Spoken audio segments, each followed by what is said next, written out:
Olá, tudo bem? Nesta aula vamos entender aí a relação, o teorema fundamental da trigonometria, que nada mais é do que o teorema de Pitágoras aplicado aqui no círculo trigonométrico. Combinado? Então é o seguinte, primeiro vamos recordar o teorema de Pitágoras, que diz o seguinte, que em todo triângulo retângulo, o quadrado da medida da hipotenusa, que é esse segmento maiorzinho aqui, é igual à soma dos quadrados das medidas dos catetos, que são os lados que formam esse canto aqui, ó, de canteto, que formam ângulos retos, correto? Então, nós sabemos que existe essa relação em relação ao triângulo retângulo. Quadrado da medida da hipotenusa é igual à soma dos quadrados das medidas dos catetos.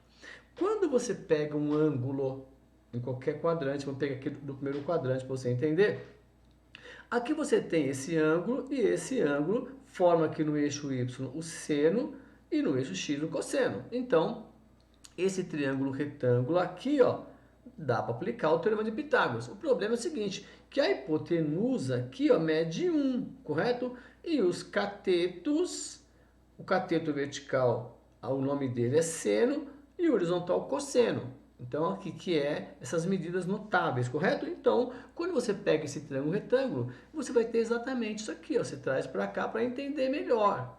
Então, teorema de Pitágoras, aqui você tem o ângulo reto, aqui você tem o B e aqui você tem o C.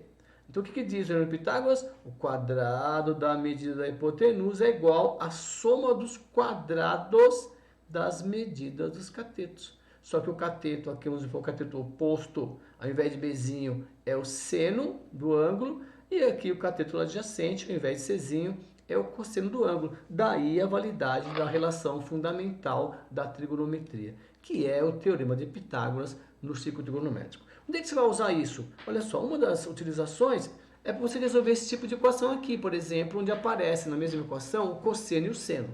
Então, você que já está aprendendo equações aí trigonométricas, olha só, não pode ter duas letrinhas aqui diferentes na mesma equação. Vamos pensar assim. O que nós temos que fazer? Bom, nós vamos usar a relação fundamental da trigonometria para retirar uma das duas letras. Como assim, professor? Assim, por exemplo, olha, aqui está escrito seno ao quadrado de um ângulo. Na relação fundamental, o que você faz no primeiro passo? Você vai isolar o seno, ó, ao quadrado do ângulo igual, esse cosseno é positivo, passa a negativo. Fica 1 menos cosseno ao quadrado do ângulo, tá vendo?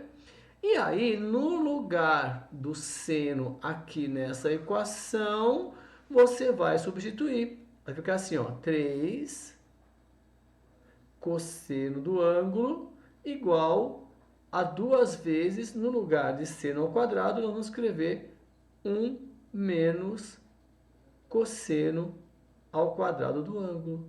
Pronto! Nós conseguimos eliminar a variável aqui, seno. Vamos deixar tudo em função do cosseno. Agora, olha só, se aplicar a distributiva, e nós vamos montar uma equação envolvendo apenas a letra seno, ó, a razão seno. Então, fica, ó, 3 cosseno do ângulo, certo, pessoal? Mais, ó, a distributiva, 2 menos 2 cosseno ao quadrado, certo? Deixa eu arrumar aqui. Então, fica 2 cosseno ao quadrado de x, correto? E aí, você vai colocar tudo em ordem. Então, fica aqui, 2 cosseno ao quadrado do ângulo, certo? Passa tudo para a esquerda. Então, fica 2, é negativo, passa positivo. Cosseno ao quadrado do ângulo, mais 3 cosseno do ângulo, menos 2, igual a zero. E como nós aprendemos, no lugar do cosseno do ângulo, vamos escrever m de matemática. Vamos usar esse artifício para tirar o cosseno aí, para não te assustar tanto. Então fica, ó, 2m ao quadrado, mais 3m, menos 2, igual a zero. Separa os coeficientes A, que é 2, B, que é 3, e o C, que é menos 8.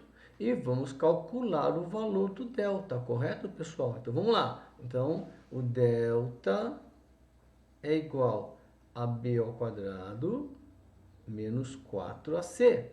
O delta é igual a 3 ao quadrado, que é 9, menos 4 vezes o a, que é 2, vezes o c, que é menos 2. Observe, cuidado quando o coeficiente c for negativo, ó, porque menos vezes menos dá mais.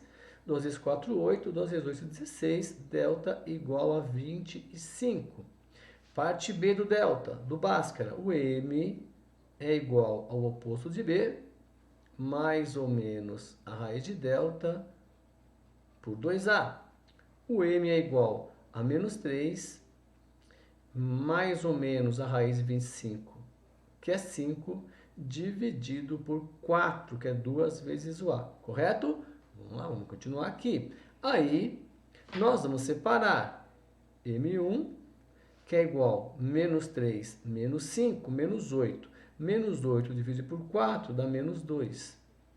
E o m2, que vai ser menos 3 mais 5, 2. 2 por 4, 2 quartos, que simplificando dá 1 meio. Bom, encontramos o valor de m. O que nós vamos fazer agora? Pegar essa parte, esse artifício matemático aqui e escrever. Cosseno do ângulo é igual a m. Bom, e aí nós vamos analisar o m que nós encontramos. Nós encontramos o m menos 2, não podemos pegar, por quê? Porque o menor m que nós conhecemos, o menor ângulo, né, o menor valor, o menor cosseno do ângulo é menos 1. Então não pode pegar esse menos 2. E vamos pegar então o cosseno aqui de um ângulo que é igual a 1 meio. Então a pergunta é a seguinte: qual é o cosseno, ou melhor, qual é o ângulo, né? Qual é o ângulo que o cosseno é 1 meio? Bom, nós sabemos, aí você tem que pensar assim, quais são os ângulos, né? Que o cosseno é 1 meio. Nós sabemos que 1 meio positivo, que o cosseno é no eixo x. E positivo está aqui, ó, esse pedacinho aqui no círculo trigonométrico. Esse pedaço aqui mede 1 meio. O nome dele é cosseno.